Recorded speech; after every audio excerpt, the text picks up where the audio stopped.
কার নামটা দেবে দুদিনের মধ্যে আমাদেরকে জানিয়ে দেবো এই অঞ্চল আগামী দিনে কারা পরিচয় করবে। তবে একটা কথা বলে রাখি, একটা 52 ফিটের 51 ফিটে একটা পিঠ কঙ্কালীতলা মায়ের মন্দির এখানে আছে। স্বভাবতই ওখানে রাজনীতি প্রবেশ করবে না। কঙ্কালী পীঠের মায়ের মন্দির, সেখানে পরিচর্যা করার জন্য সাধু সন্তরা আছে, তাদেরকে সম্মান দিয়ে তারা সেখানটার দায়িত্ব নিজের মতো চালাবে। আমরা পলিটিক্যালভাবে সেখানে ইনভলভ হব না। কিন্তু বিধায়ক সাহেব থেকে শুরু করে পঞ্চায়েত সভাপতি শুরু করে আমাদের প্রধান ম্যাডাম সকলে এখানে বুঝতে আছে। আমাদের যদি কোনো সহযোগিতার কথা তারা বলে আমরা অবশ্যই হাত বাড়াবো। কারণ আমাদের মাননীয় মুখ্যমন্ত্রী মাননীয় মমতা বন্দ্যোপাধ্যায় এই কঙ্কালীতলা পীঠকে নতুনভাবে সাজিয়ে দিয়েছেন।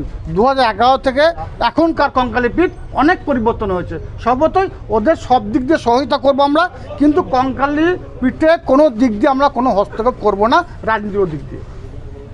দাদা, লাভপুরে আবাস যোজনা বাড়ি পায়নি, কিন্তু টাকা ঢুকেছে, এখনো